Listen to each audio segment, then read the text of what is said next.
Greetings and welcome, friends. Welcome to Chapter 7. It's a big deal today. Today we're talking about angles of polygons, and we're going to talk about interior angles as well as exterior angles. I've got a little GeoGebra sketch. I did not make this one, but here's a little GeoGebra sketch. Notice that what type of shape does this appear to be?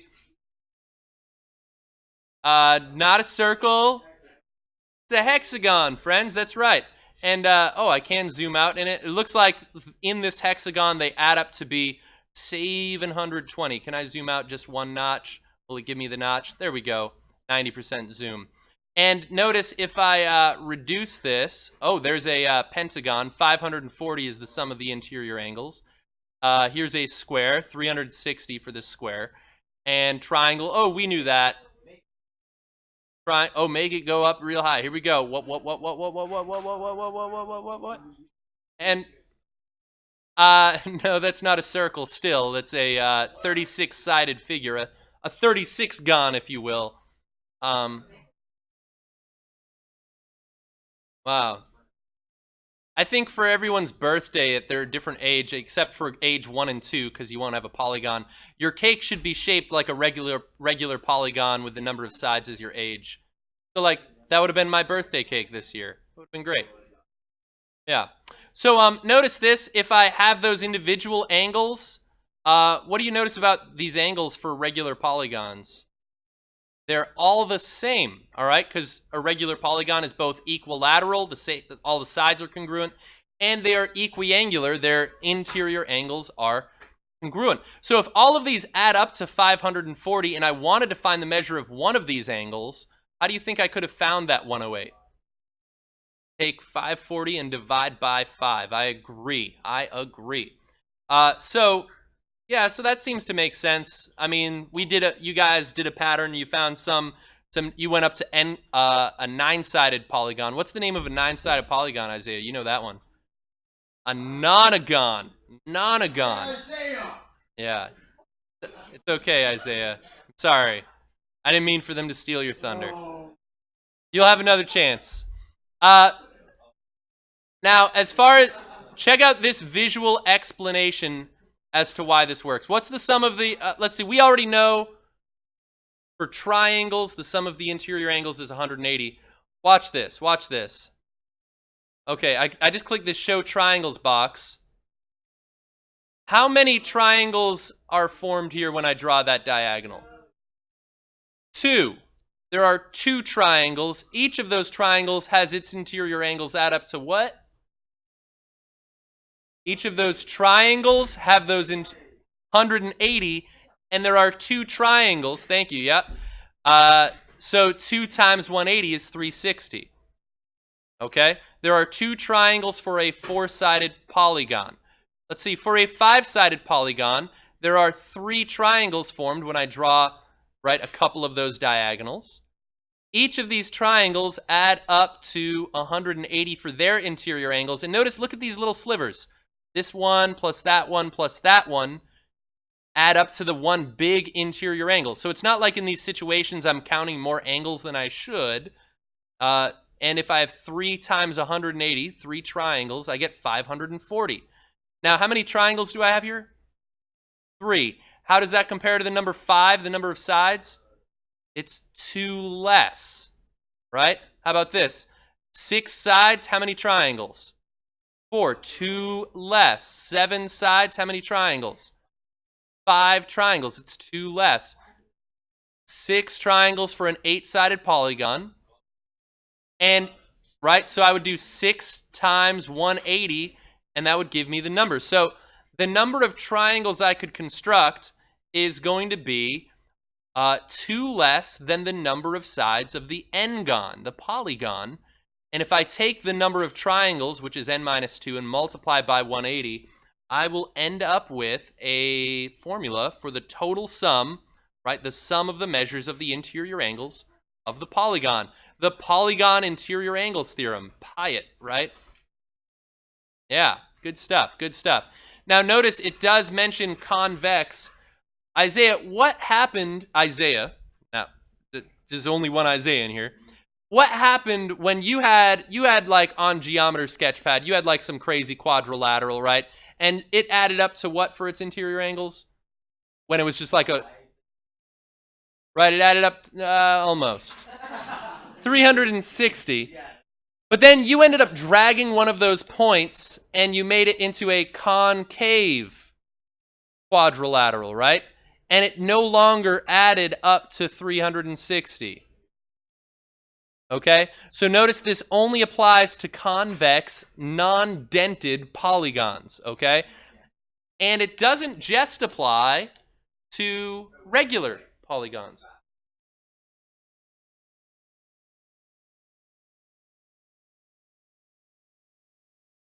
You should do some experimentation with Geometer Sketchpad afterwards. There was actually an enrichment activity that I didn't bother adding, but yeah, we could have done that.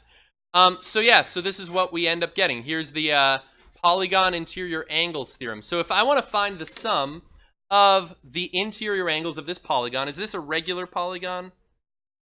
No, it is not a regular polygon. How many sides do we got though? Let's count them.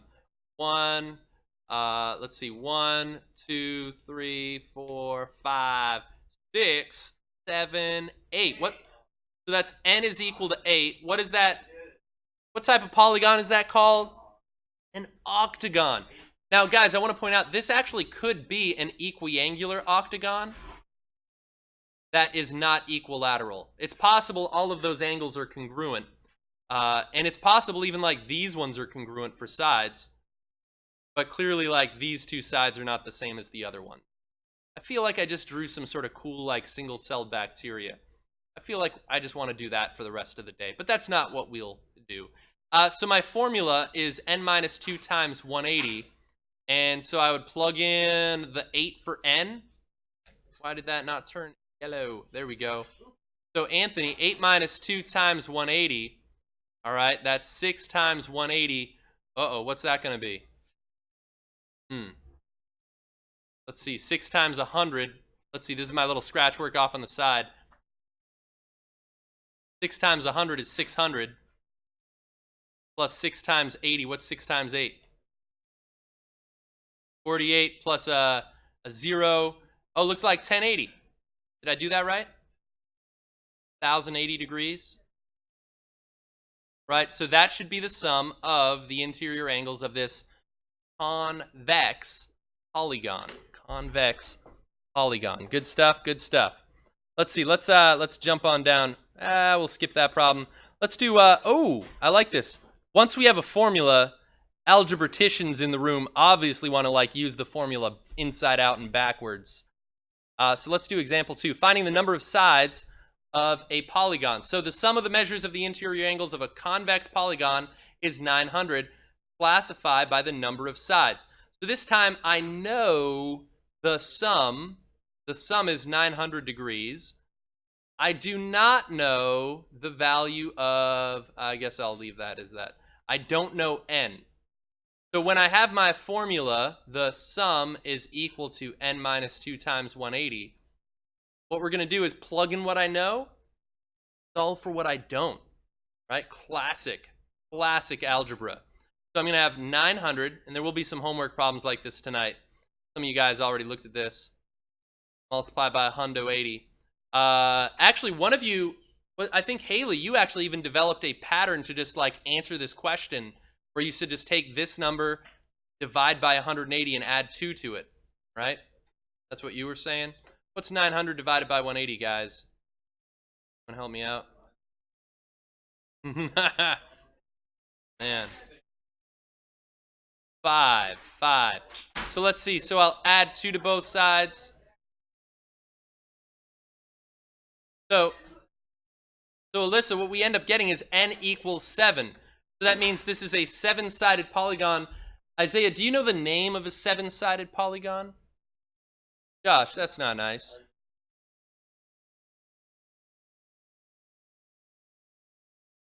A heptagon. You might... I could see you going for septa as well. But yeah, 7-sided polygon, or a 7-gon. Right, 7-gon is what we got. Okay, how about this? This is, As usual, corollaries are kind of lame. They like hardly do any of the heavy lifting but take all the credit. So let's take a look at this. Here's corollary 7.1, all right? So the corollary to the polygon interior angle theorem, does anyone remember what a corollary was? No? What do you think, Evan? Yeah, it's like barely a step after a theorem. So the theorem did all the heavy lifting, all the work, and the corollary, if there wasn't a theorem before it, it practically would have been a postulate. Okay? So here's the corollary to the polygon interior angles theorem. So Jack, notice it says the sum of the measures of the interior angles of a quadrilateral is 360 degrees. Yeah, and they usually are. Corollaries, it's like, come on, corollary.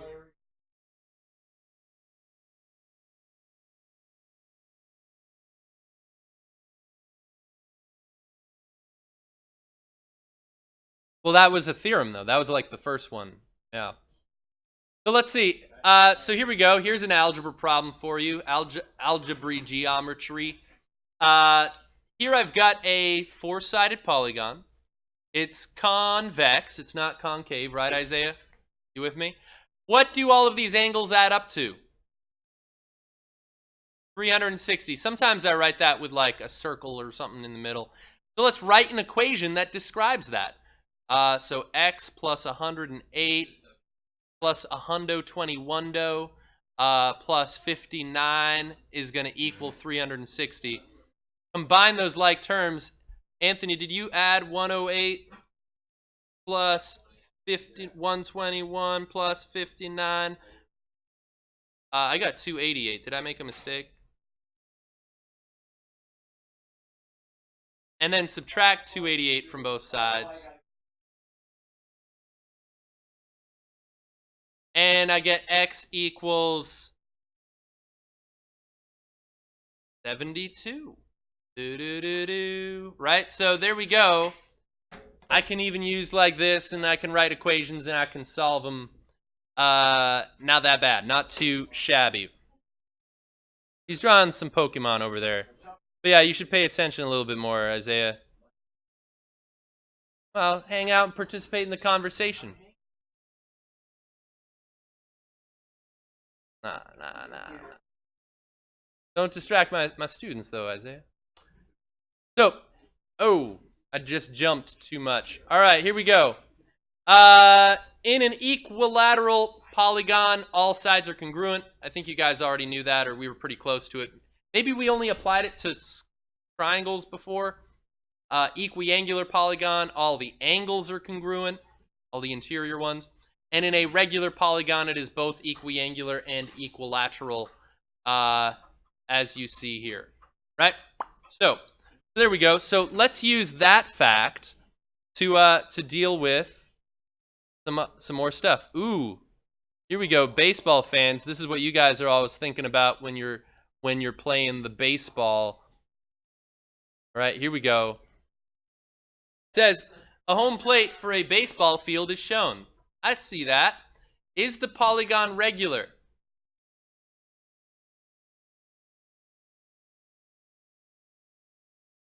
No. Because those angles are not congruent.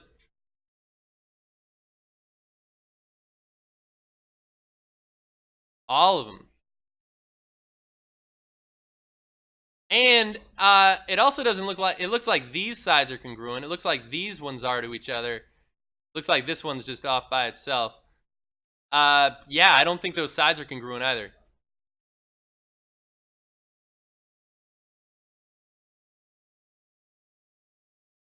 Here you go.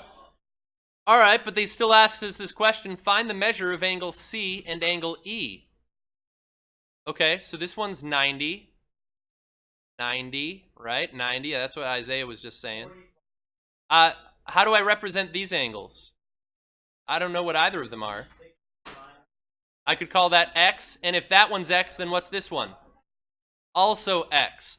So I'm going to say that X plus X, or I guess I could call that 2X, plus 3 90s is going to equal what number? 540. How do you know that? And if we didn't know that, we could have plugged in 5, n equals 5 for n minus 2 times 180. And you would have been able to discern that as well. So that's where that 540 comes from. And so let's solve this. So 2x plus 270 equals 540. Subtract 270 from both sides. Old algebra problems, huh?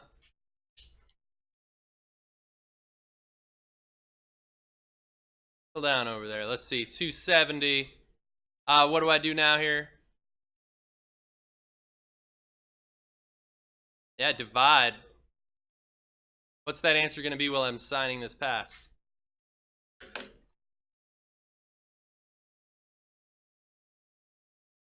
$135.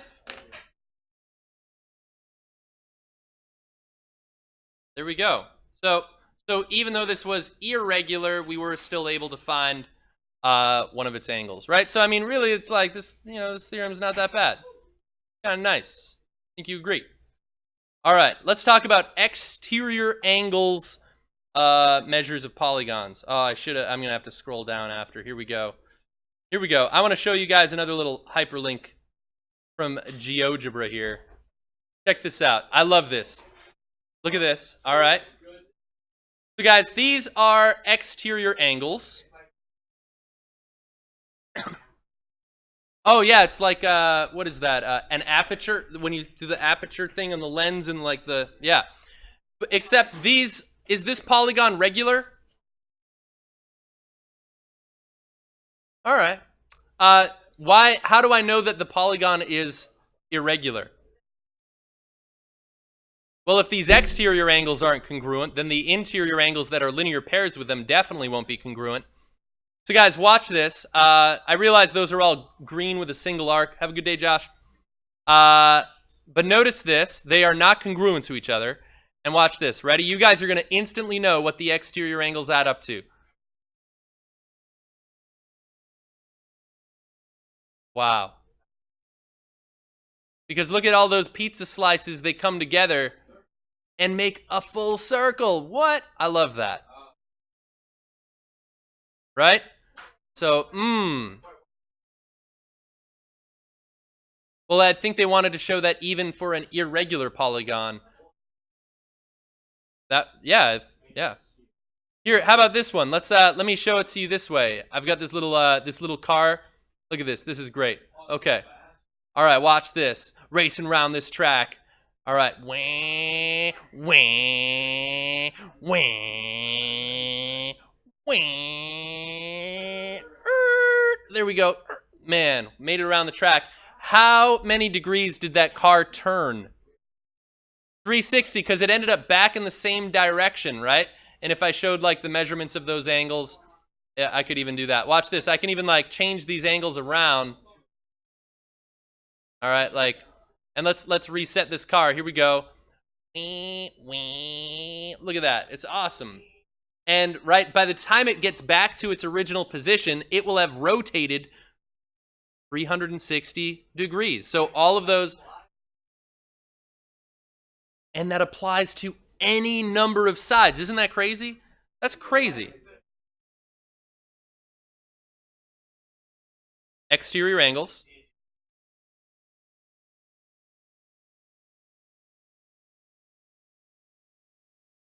The adjacent angles to the exterior angles. Are you talking about like the linear pairs to those?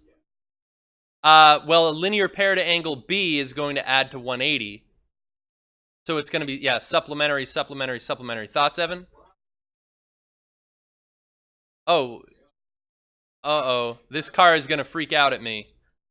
Well, it will no longer, it'll still go around the track, but it is, one of those angles would have actually been negative. It won't do the 360 thing because it took a right turn instead of all left turns.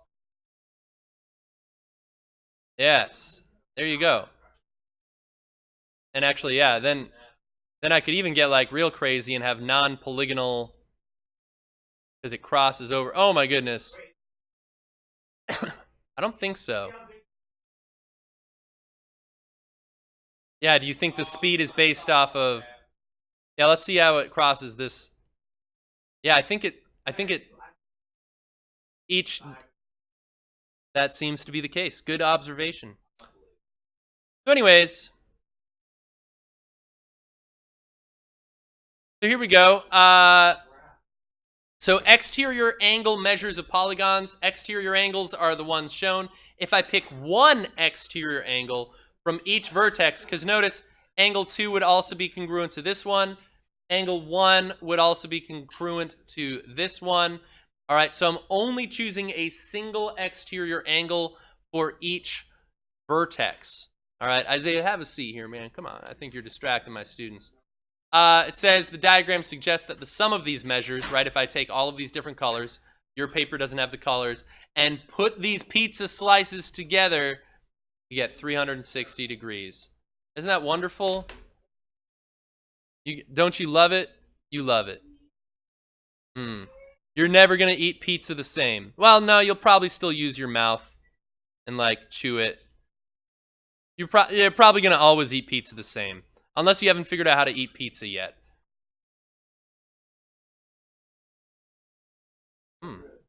I should make a video, actually. This is how you eat a pizza. Depends on the thinness and the floppiness. I'll use some geometry, but usually not. I make a lot of finished pancakes. They're like crepes, and you can roll them up. Those are circles. But yeah, they're called letuyas. Isaiah, here, come sit back at your seat. So here's the polygon exterior angles theorem. The sum of the measures of the exterior angles of a convex, all right, we noticed that with a car, right? Polygon, one angle at each vertex is 360 degrees. No matter how many sides we have, you could have not infinitely many, but a countably infinite number, I guess. That's appropriate. That even if I have like 37 sides, the exterior angles will still all add up to be the 360. So yeah, this theorem is going to be super easy to apply. Let's do 2 examples. We'll call it. Here we go. Finding an unknown exterior angle measure. Okay, so here we go. Find x. So I'd say x plus 2x plus 89 plus 67. Oh, wait, what does that equal? Well, do I have to count the number of sides? No, I don't care. These are exterior angles. They add to 360. It doesn't matter how many sides there are. Yeah, it always adds up to 360. Right? That's kind of crazy and convenient at the same time. Let's see, combined like terms, I'll have 3x plus, let's see, 89 plus 7. No, I can't say 67 in Spanish. Say 67? I don't know, something like that. 156 equals 360. With the solve, subtract 156 from both sides. What do we got here? Lauren, are you liking this? You liking this? This geometry lesson, I don't think is that bad. I think it's pretty easy. Yeah, right? But you guys are never going to race in NASCAR the same way again. Well, you're always going to race the same way around the track, taking left turns, but... Yeah, it'll be great. Let's see, and Alyssa, what do I do to solve this? Get x by itself. Divide both sides by 3. And so let's see. 68, I agree. So x equals 68. Now, did they ask me for x, or did they ask for one of those angle measures? They just asked for x, so I'm good. I don't even care, because they didn't ask me to, right? Good, good. Last example. You're never going to jump on a trampoline the same way again. Okay. All right, yeah. Careful with the noise pollution, Isaiah. Who's chatting over there? Is it Evan this time? Evan's chatting. He's a rare one. I don't know. Or was it Tyler? Trampolines. Okay. Yeah, it also wasted a lot of ink. So I actually take the time to make sure I don't invert this image but this image is probably not that helpful. It says, find the measure of each interior angle. All right, how many sides are on this? 1, 2, 3.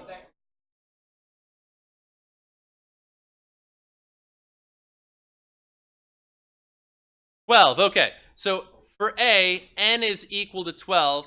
If I plug that into my n minus 2 times 180 machine, oh, good call, yeah, because that's just going to be 10 times 180. That's some nice multiplication there. Oh, 1,800 degrees.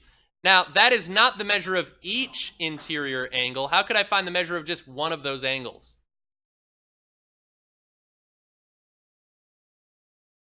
Yeah, take that and divide by how many angles there are, right? Because they're all congruent to each other. So 1,800 divided by 12 is 150 degrees. 150 degrees, right? Okay, so that's the measure of one of those interior angles. Now, B, I could answer two ways. I could just use the linear pair postulate now and just say 30 degrees. We'll write that down. But what's another way I could find the measure of the exterior angles? Evan? 360 divided by... You are a trampoline expert. I didn't know. So take the sum, right? The sum of all of the exterior angles, one at each vertex, is 360. Divide by 12, you'll also get 30 degrees. All right, wow. Well, thank you for watching, internet friends. Thank you, friends in real life. Have a great day.